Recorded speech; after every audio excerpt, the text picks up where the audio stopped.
Accessing Secure Channel.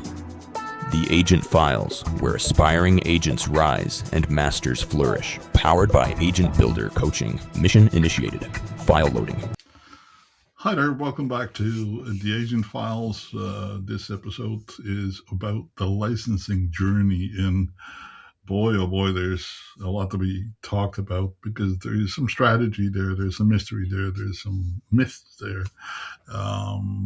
It isn't as difficult and complicated as it oftentimes appears to be, but we'll demystify some of these things for you, okay? So if you are at this stage of almost being an agent, then you've gone through a lot of these bits and pieces most likely already. So you probably have done all your preparatory education, your pre-licensing education. You may or may not have written the exam yet, and if so, good for you. If you have written it, then passed it. If you are getting ready to write it, the magic advice that I can give you is read the question. And if you think you've read the question, read it again.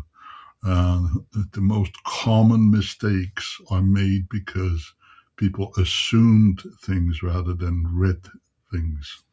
It's a very important distinction. If you read the questions right, you can oftentimes figure out the answers all by just reading it properly. Okay, particularly you think about all the little words, the double negatives, and all that. Anyway, enough about exam advice.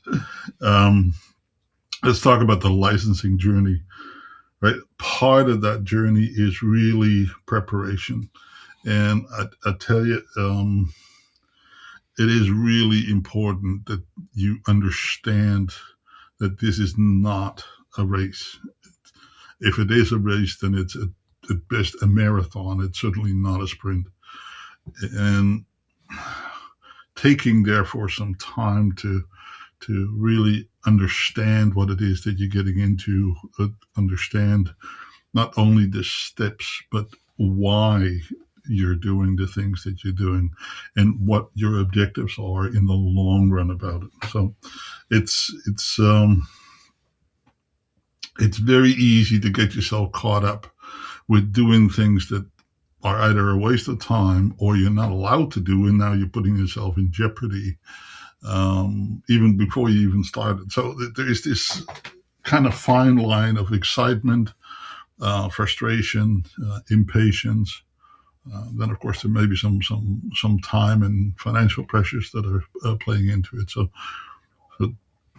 take a moment and really structure your preparation as well as possible at this point in time. I commend you for having committed to joining the real estate industry, because it is an exciting industry. There is an exciting opportunity for most people, but part of the reason why so many people do not succeed at this business is because they really didn't take enough time to prepare properly for this career.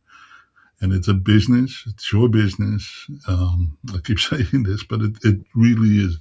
People don't think about that part, that you are 100% responsible. Therefore, also the risk is 100% yours for your success in this business. It's not up to the company to make you successful. It's not up to anybody else to make you successful. You are.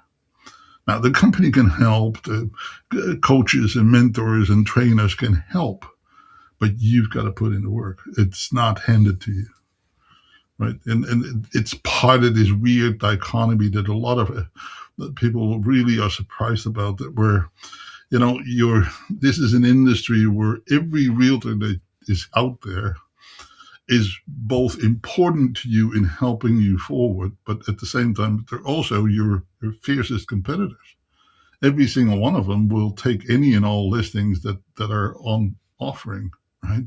So, depending on where you are, you have anywhere between 50 to 17, 18,000 competitors in your marketplace. The Vancouver and Fraser Valley Real Estate Board, between the two of them, I think it is about 18,000 licensees right now in BC, in that part of BC.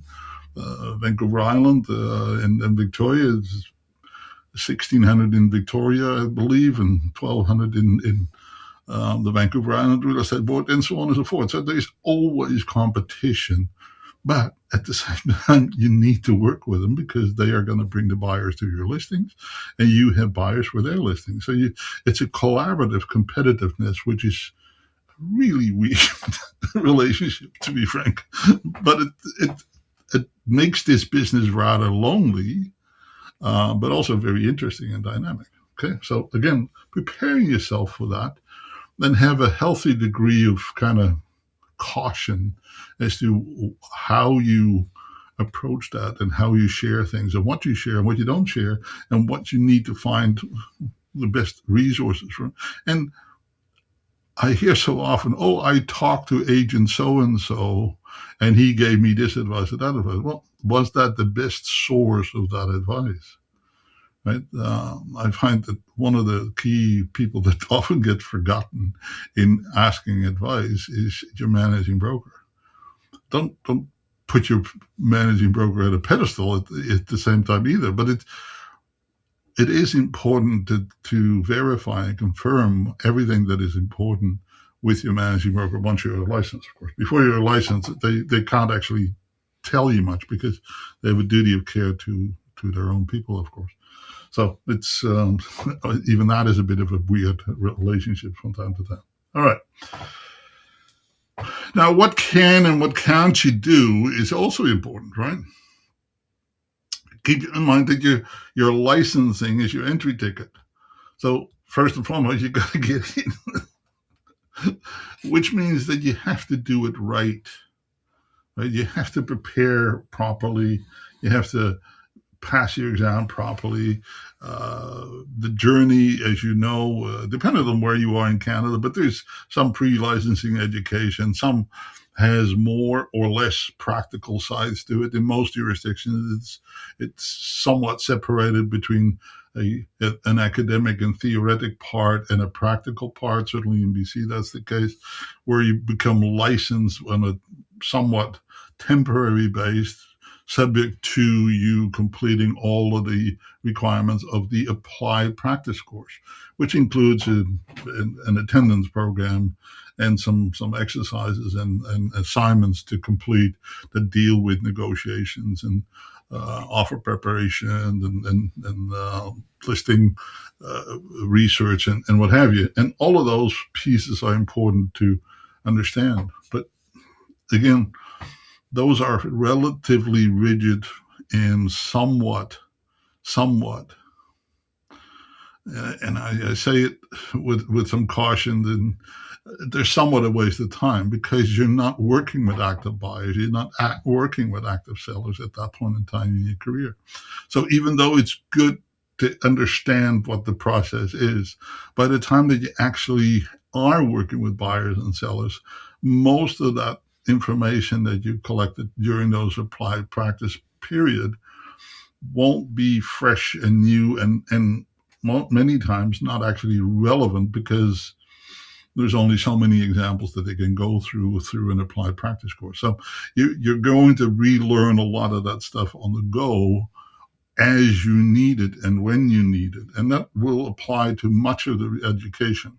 So one of my cautions with this period of time is that become real estate and business smart, right? Your business is built on what we call the 7 essentials to success, right? Your goal setting, your business planning, your superpowers, understanding the numbers, understanding the finances, the lead generation requirements, how many people do you actually need to be in business with, and then the actual lead generation activities, and then the servicing of the leads. How do you service leads properly? Then it's your operations, your administrative parts, and then it's finding a way to exceed your client's expectations. If you put all of those 7 together, then you have a real chance of a business success. Did it say anywhere, that you needed to be the best expert on all of the rules and regulations? No, it's kind of implied to it. So all of the stuff that you've learned in the preparatory part is important and it's essential, but it's not going to make you successful in the business. And I need you to understand that. So that responsibility is 100% based on you. So this licensing ticket, yes, it gives you an entry point into the business. It does not make you a master. So you need to figure out what it is that you need, want, or have to have in order for you to succeed. And it will be different things for different people. Right? Some people have a lot of business savvy and business education, business skills, experience already. Others, none at all. Right? So that's why one of the starting points that we always talk about is find a way to get access to a business plan and complete a business plan properly and completely. Take your time on that. And yes, we give you access to a business plan. So if you want one, send us an email, reach out to us, and we'll send you a copy of it. We'll probably have some videos for you as well if you want to, so that you can prepare a business plan for yourself. Part of that is what is your SWOT analysis on your own skill set at this point in time. SWOT analysis stands for your strengths, your weaknesses, your opportunities, and your threats. It's the SWOT, SWOT. And so when you know your strengths and your weaknesses, you know where your opportunities are and where your threats are in what you want to be your business to be and look, feel, and act like, then you can fill in the blanks either by learning some of those weaknesses, learn from some of those weaknesses and how to apply better practices, or to surround yourself with expertise that can support and assist you to overcome those weaknesses, to optimize those opportunities, and to bypass any and all the threats and overcome them in some way, shape, or form. Okay, so the business plan really goes to the core of what exactly it is that you need. Okay, important piece.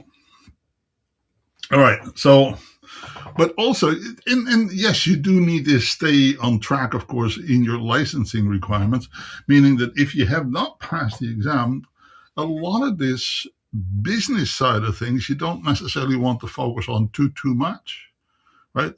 Your primary objective is to get past the exam and get that done. So, again, it depends a little bit on where you are. In BC, as you know, the pre-licensing education is set up in a course book.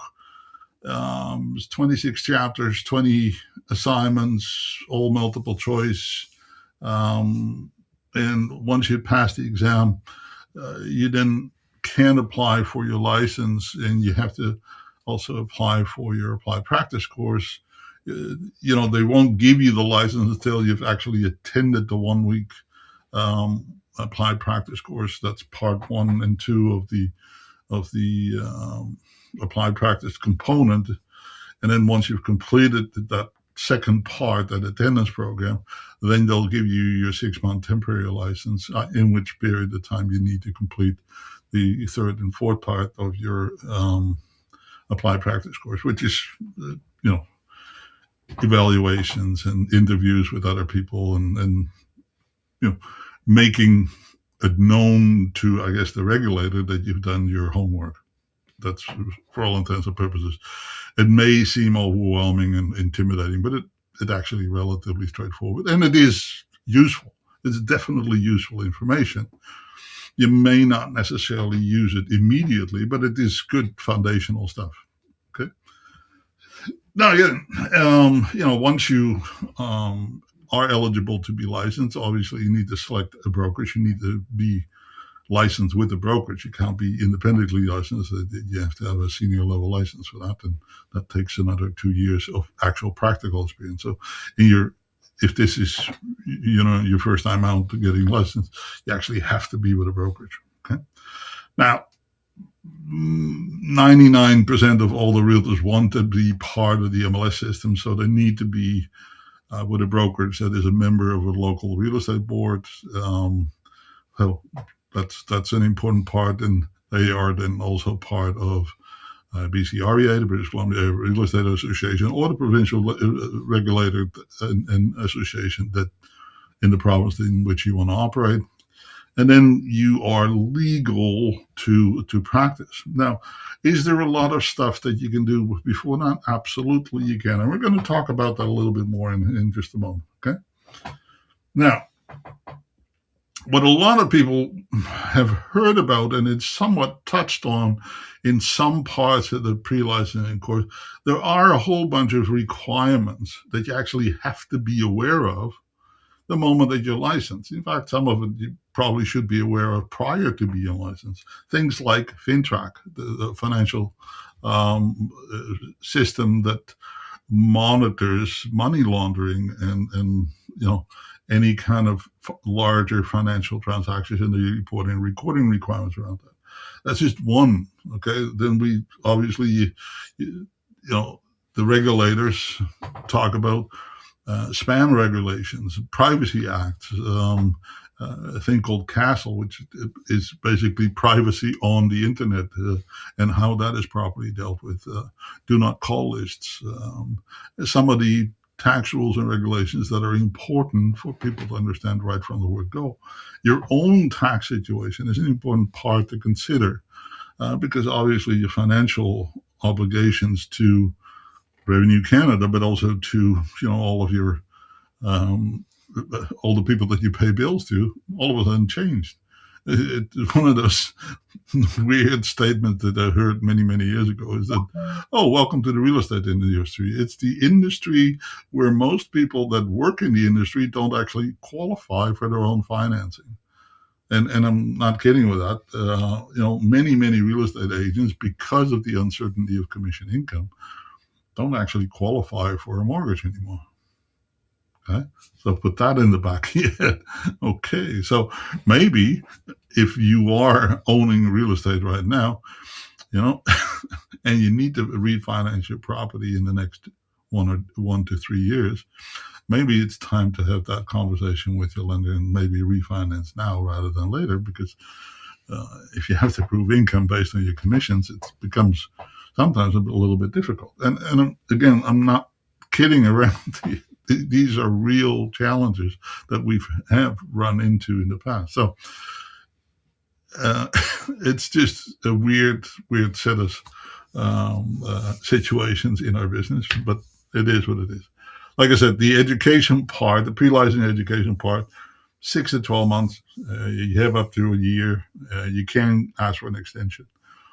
The actual exam preparation is probably 4 to 8 weeks, and then certainly in BC, the first time that you apply for a license, it can actually take upwards of 6 to 8 weeks before your license is activated. So you have this period of time where you are sitting around, basically, right? You're wondering when my license is active. And so it's that period of time that you can actually optimize quite a bit, that you can do a fair bit of prepare work.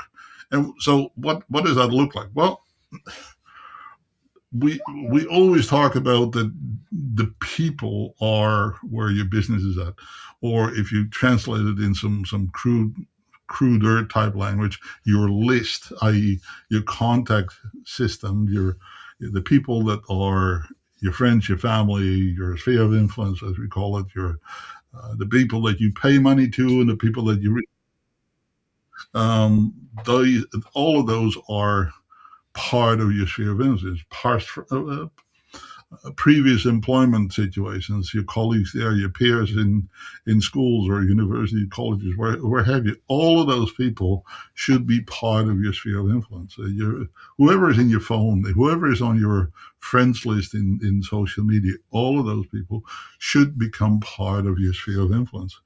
And the sooner that they see you as the future real estate agent that you're going to be, the better it is, because there is this top of mind awareness.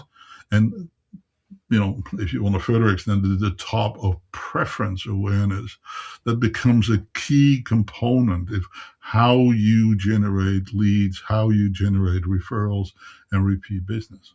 Okay. People just in real estate, for the most part, but in other industries, all the same. People do business with those that they know, like, and trust. Well, if they don't know that you're in real estate, you won't even show up on their radar if and when real estate is part of their conversation in their life. Right? So that's a momentous change that you need to activate in other people's mind. Now, technically, you can't solicit business until you're licensed, but you can start telling the story that, hey, I'm going through the pre-licensing course. I've done this, I've done that. I'm getting ready to join the real estate industry. Currently, I'm not a real estate licensed yet. I cannot advise you guys to do anything about real estate, but just giving you information that's what I'm working. That's coming, right? And slowly but gradually, that will change, therefore, people's perspective and people's perception of who you are and how you connect with them, right? Like I said, you cannot actually solicit business or ask for business. That's not appropriate, but you can kind of start telling the story a little bit. And then start building your own personal and professional systems as far as getting in touch and staying in touch with people. Right? Start chattering some agents, maybe do some interviews or learn how things flow. So if you are fortunate enough that you found the right real estate brokerage, see whether or not you can start participating in some of their educational programs, whether it is about setting appointments or lead generation or script writing or what have you, role plays, and maybe you can be a co-host or attend an open house as a visitor. You can't actually, again, represent yourself as an agent, but you can be an observer, right? And it's a little tricky, but it can be done. You just can't actually start answering questions, right? Becoming very aware on a professional level, so business to business type relationships, what they look like and which ones are the most advantageous for you in your community to grow a network of professionals that you can network with on an ongoing basis. Okay, all of those things you can start doing now. Okay, now, yes, you are obviously required to comply with the rules and the regulations. So you can learn, you can chatter, you can train, you can talk about your journey into real estate, you can build systems, you can build the tech. You just can't advertise yourself or give advice or do handling of any kind of funds or market property on your own or say that you are in real estate when you really are not. None of that can happen, of course. Okay. So start writing down things, right? Where are you at today? What needs to happen? Where do you want it to be? What benchmarks can you set for yourself between now and 3 months into the business, 6 months into the business, a year into the business? What kind of objectives do you have for that period of time? What does that look like? Now, many people use kind of the reverse engineering model, right? They take their business model. From the business model, they create a 5, 10, 15-year roadmap, then start reverse engineering what that looks like 5 years from now, 3 years from now, 1 year from now, 6 months from now, 1 month from now, and then weekly, and then eventually even daily schedules can come from your long-term goal setting plans. And so, again, an important piece of that is setting out that roadmap in a way that works for you and is consistent with your passions, your missions, your visions, your objectives as to your success. Okay. Hope that all makes sense. And then, use these exercises a little bit for your own purposes. Okay. So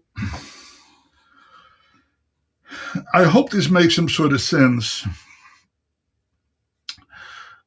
I want to touch on a few other things as far as some opportunities, right? So if you are thinking about, a certain part of the business, whether that is single family residential homes, or you want to do waterfront homes, or you want to do farm, who is your competition? Who are the people that you most respect? Who are the people that you go like, well, I definitely don't want to be like him or her, but I do want to be like this or that, and I want to do these things. Then make sure that you have put some thought to it and do some research, and sometimes maybe interview some people that have some skills and understanding and knowledge about the subject matter that you want to dive into.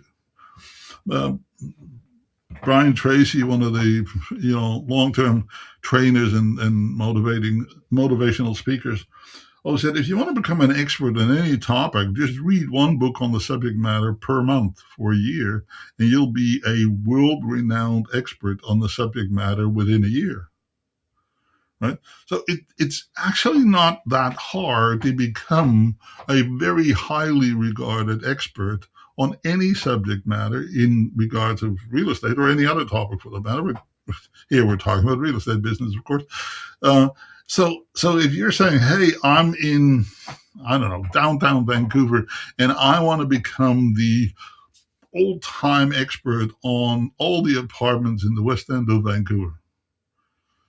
And that may seem like a daunting task initially, but after 6 months, you are well on your way, and within a year, you are by far the most known expert in that field if you put your time, effort, money, energy into it, and then make it known to the general public that, hey, you're learning, you're sharing, you're providing highly valuable and highly sought after information that nobody else has. Why would they not come to you? Right? So please understand that there are some very distinct opportunities and possibilities, and a lot of that you can do now. Okay. So some surprises, okay? Those are some things that you cannot do. You cannot hold your own open houses. You just cannot do, okay? You can't negotiate. You can't promote things. You can't advise on properties. Can't do any of that stuff. And be careful with that. You also cannot hand out business cards or have websites that give the impression that you are a real estate agent at this point in time, okay? And these are important things. You do also need to recognize that all of the obligations, all of the responsibilities that are outlined in the rules and the regulations, the bylaws, the Real Estate Services Act, but also the tax implications and what have you, all of which become very much part of your life day one. There is no grace period. Okay, if you bugger something up on day one, it can haunt you for the rest of your career. Now, that shouldn't stop you, but what it should do is kind of hit the pause button wisely from time to time, right? If you find yourself in a situation that you've never dealt with, that you don't know what the outcome might be, then hit the pause button and say, hey, let me just verify this. Let me just check this. I'm going to have a conversation with my managing broker, or I'm going to have a talk with the legal department in our organization, or what have you. Right? And that way you can build in some safety guards that prevent you from getting yourself caught in making commitments or making statements that may not be attainable or sustainable or relevant at the point in time. So important ways to make sure that you look after yourself. I'm going to talk a little bit about some resources because it's important for you to start thinking about, what is the source of the best information. And in general, I'm going to say Facebook isn't it. Okay. LinkedIn isn't it. Twitter, X, whatever it's all called this week, doesn't matter. They are cute, but they are not reliable, valuable resources. Okay. Don't get yourself fooled with that stuff on the internet is by default accurate. It's by default actually not accurate. So you go to the source. Well, in British Columbia, as far as the rules and the regulations, that is BCFSA, right? The British Columbia Financial Services Authority. And then you have CREA, the Canadian Real Estate Association. They have a code of ethics. They have a code of conduct. They deal with all kinds of rules, stipulations, and regulations. And they have some clout. They have some power. Okay. Then, of course, you have your British Columbia Real Estate Association, you have your local real estate board, and your managing broker. So those are 4 or 5 different resources that you should become very familiar with, and have their phone number and their email address and their website on your speed dial, so to speak, so that you can access it 24/7 and get some results, some answers instantaneously or within hours. And if you can do that, then it builds confidence in yourself, and therefore the information that you share becomes more valuable, more reliable, and more dependent upon. Okay? So think about that part as to how do you make sure that you stay in the straight and narrow, and that you don't put yourself in jeopardy. Okay, it's an important component to think about. Okay. So in the workbook, yes, there is a workbook that comes with it. There are some exercises for you to follow, right? For instance, complete a boundary mapping exercise. Where are you going to work? What is your boundaries? What are your boundaries, right? There's some reference to some compliance work that needs to be done. And then, if you haven't already done so, have a little fun in the sense of get some headshots, some body shots, make it relevant and make it a little bit of fun. Okay. Doesn't all have to be super serious. Okay. So that gives you a fairly pretty good idea as to what things to work on, I suppose, right? Mark your timeline. What is your own objective as to when do you want to be active, and what is that going to look like, and how is that going to work for you? So find what we call an ideal week or an ideal month. So write out a weekly schedule, a program as to what it is that you want to accomplish this week, and in what categories, what areas of your business and your life do you want them to be. And yes, absolutely book personal time in there. Absolutely. Right? Write some compliance promises, right? How do you make sure that you stay compliant? In 99.9% of the cases, there's inevitably is going to be one or two situations where you go like, oh, I should have, could have, ought to have. Right? And yes, absolutely start building your sphere of influence database. All 4 of these are very, very important in your development as a real estate agent early on in your career. And you'll find that the last one, right, begin your social sphere of influence database, that will be the one that's going to eventually pay the majority of your income over time. Okay, because you'll find the odd one suite owner, but you're also going to have 50 suite owners, and you're going to have lawyers in there that have access to estates and divorces and foreclosures and what have you. So everybody that you connect with in some way, shape, or form, it ultimately becomes an opportunity for an improved relationship, a referral, or some direct business. And wouldn't that be wonderful if you knew that up front, who is going to be what in that process? Okay? A couple of reading suggestions. The Real Estate License Handbook, of course, your course material is important. The Code of Ethics, as published by the Canadian Real Estate Association, important book. And then, the Honest Real Estate Agent by Maria Janapur, and then The Mindset by Carol Dweck. There's also a book out, of course, by Gary Keller. It's called The Millionaire Real Estate Agent Book. I'm not with that brokerage anymore, but it's an important book in the context of real estate and business development because it's really heavy on the systems and the repeatable processes. So those would be 4 very highly regarded books for you to take note of. And I hope that this information was helpful and that you find some benefit in it. If there's any questions, please don't hesitate to contact us. And all the best. Have a fantastic week. Hi there. Welcome back. This is Peter Fan for Agent Builder Coaching and the Agent Files podcast for almost agents that are nearly or just about ready to get their license activated.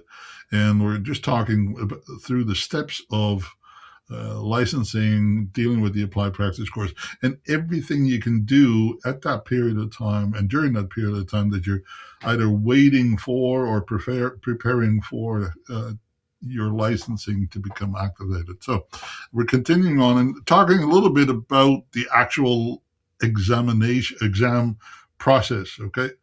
And it's a little bit different for different people in different circumstances. Some people come at it literally in high speed, and some people it takes a little bit longer to get all of this in place. So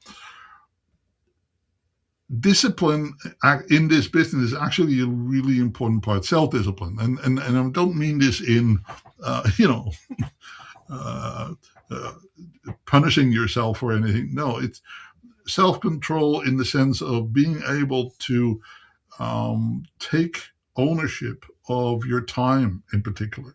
Okay, how and where you spend your time in this business is of key importance. If we know that you need to have X number of people in your pipeline that are thinking about buying or selling real estate, then you need to dedicate, focused attention, time on doing that. Well, that takes a schedule. That schedule then needs to be checked, maintained, and adhered to. So discipline is definitely one of those key aspects. And Jim Rohn said it so well: is a discipline is the bridge between goals and accomplishment, right? And it's so very, very true. If you set yourself a goal that you're gonna, like for instance, my goal every day, every morning is to swim 2 kilometers. Okay. Now, it's now become a habit, a pattern. I do this literally every day. I go to the swimming pool, swim my 2 kilometers. Well, initially, that was a struggle, right? First and foremost, to get out of bed at a time so that it didn't interfere with my daily work activities. So I'm in the swimming pool at 5:30 in the morning, and I swim my 2 kilometers. Well, initially, I couldn't swim any 2 kilometers. There's no bloody way. Now I go like, maybe I should add a kilometer, right? So the discipline becomes easier and easier over time, and it will become easier for you as well. Initially, a lot of this stuff may not feel all that great. All right. Now, the exam, if you are preparing for the exam and you haven't written it yet, is not about you being the absolute know-it-all about everything in that book.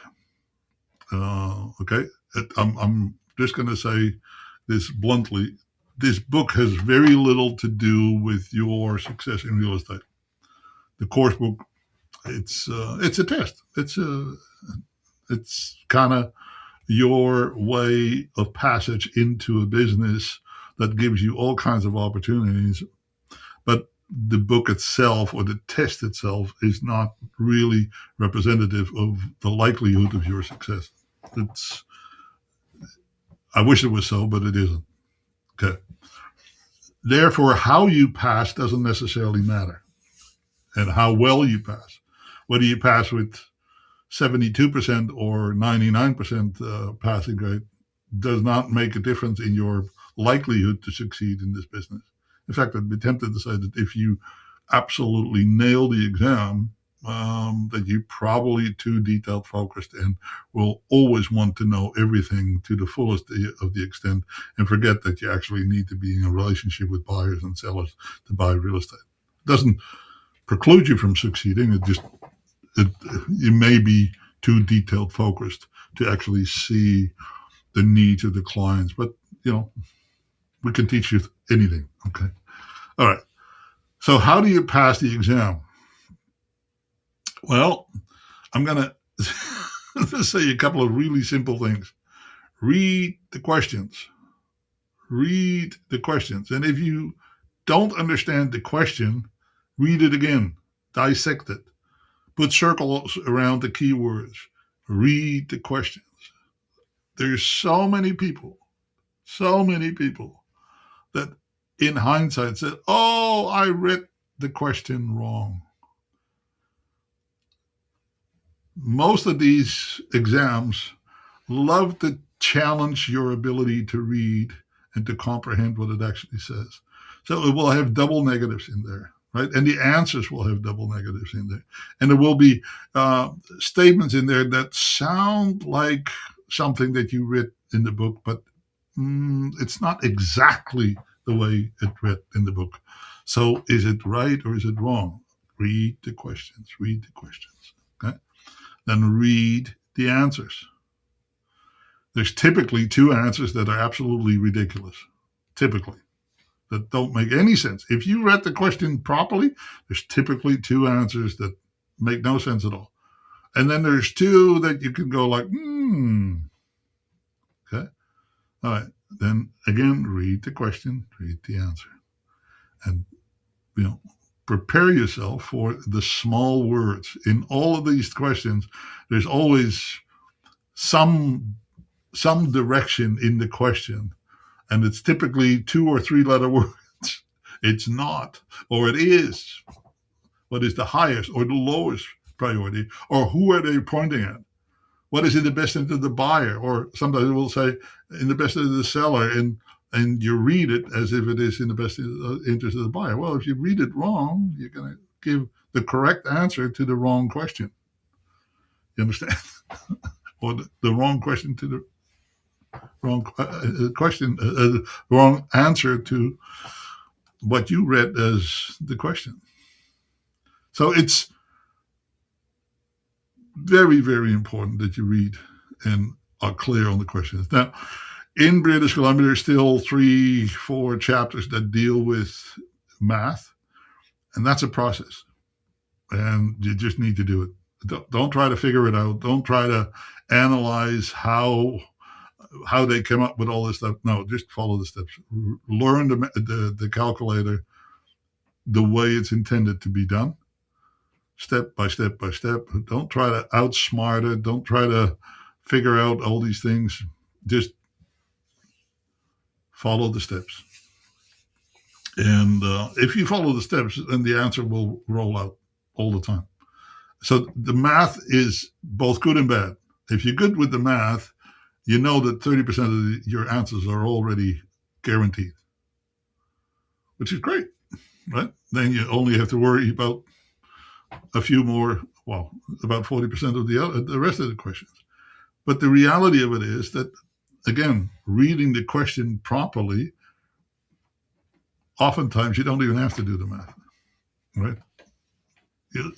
If you really pay attention to what the questions are, you'll oftentimes see that the answer isn't all that much hidden in the math itself. It's actually right in the question. Okay. In British Columbia, you get an exam practice book. Use it. And I would encourage you to use it from the back to the front.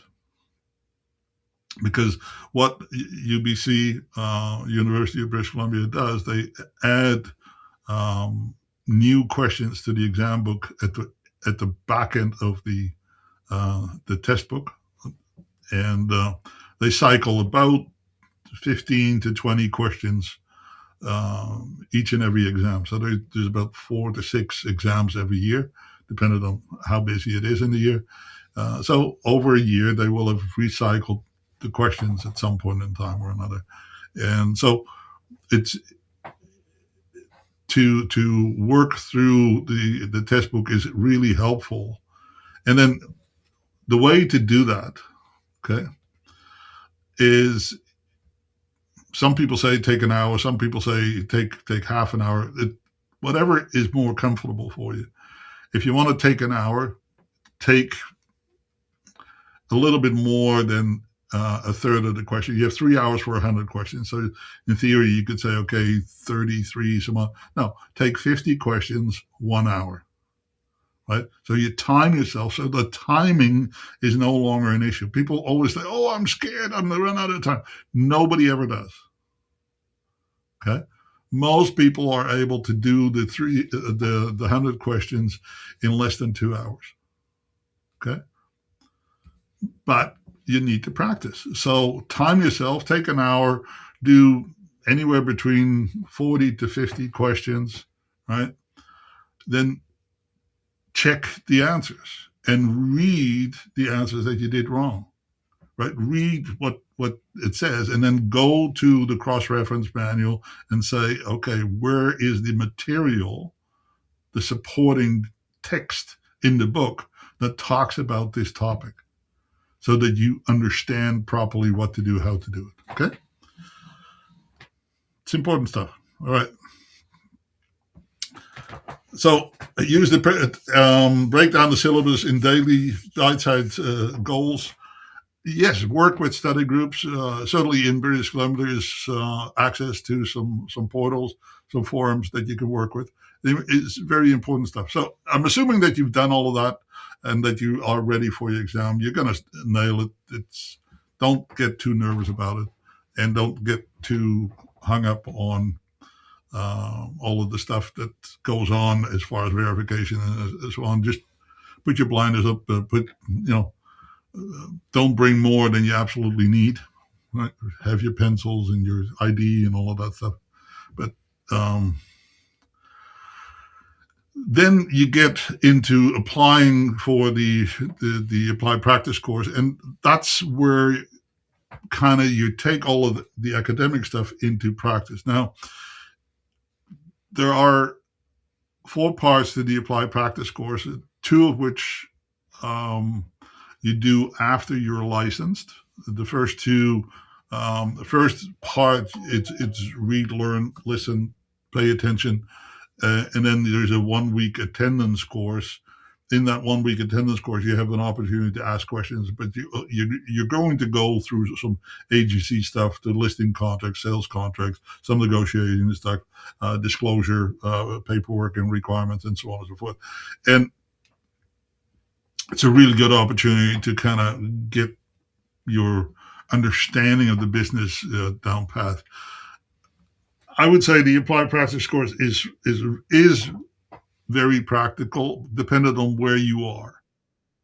There are definitely people that afterwards say, well, I knew all that stuff. Yeah, that's going to happen if you've been in and around real estate in some way, shape, or form. But taking the approach that, hey, you want to learn this business from a practical point of view. So look at all of the examples and the materials that they've been given to you in the applied practice course and really take it to heart, because there's actually a lot of practical stuff in that particular part of the course. You don't get to cover all of the material. That's the unfortunate part. So it doesn't all get discussed. There's just not enough time in it. And frankly, if they took 10 chapters out of the pre-licensing course and added more material in the post-licensing course or the applied practice course, you would be well served. But that's just not the case at this point in time. Okay. If you have an opportunity to work with some of the peers that you're going through this course together with, you may want to do some role plays. You may want to do some dealing with some of the disclosure paperwork, for example. How you would present that and make that a discussion point. If you are working in an organization where they have a mentor program, use that for sure, absolutely. Build some flashcards, build some scripts and dialogues, use AI to maybe do some role plays. You can do that.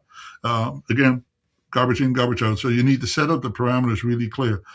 Make sure that you make reference in AI saying that, hey, make it compliant to this province, this jurisdiction, this real estate board, right? Yada, yada, yada. So that at least you've given AI proper instructions, okay? And then try to do some teachbacks, i.e. you explain your understanding of the materials to somebody else that actually knows what is going on, okay? A managing broker, a peer, a mentor, what have you, okay?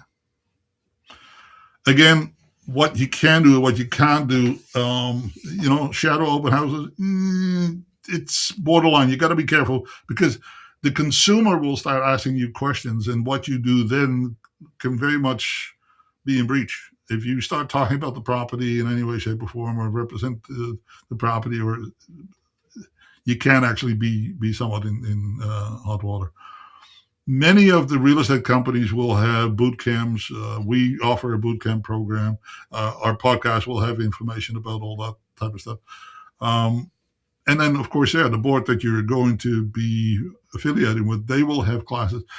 In some cases, you cannot attend them yet, but there may be some openings periodically do.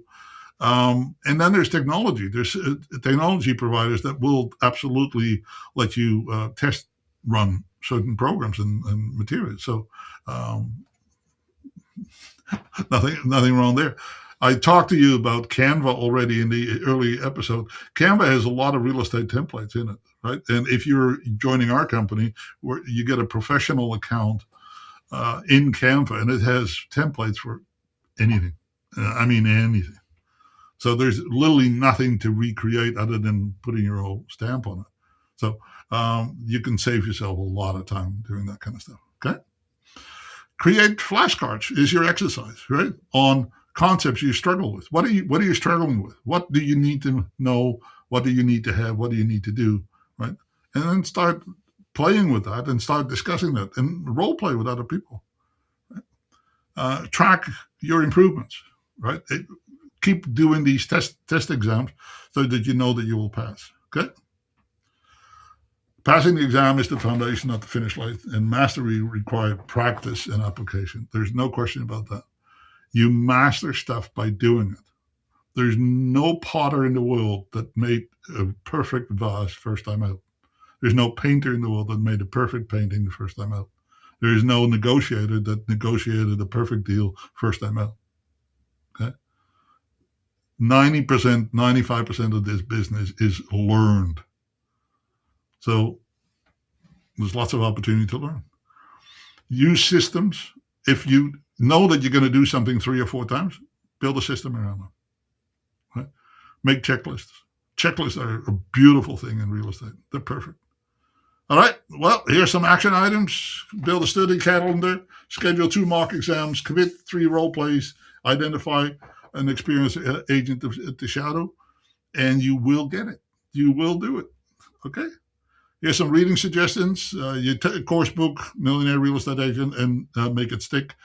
We've talked about the top 2 before. Make It Stick is really the science of learning, and it's a really practical, hands-on type book that basically teaches you how to remember stuff and how to recall stuff. So really good stuff. Anyway, in short, you're going to nail your exam, you're going to nail your applied practice course, and you're ready to go to work. All right. Have a fantastic week. File saved. The Agent Files. For more missions, agents' tools, and tactical strategies, subscribe and follow the Agent Files, powered by Agent Builder Coaching. Until next time, stay sharp. Your next mission awaits.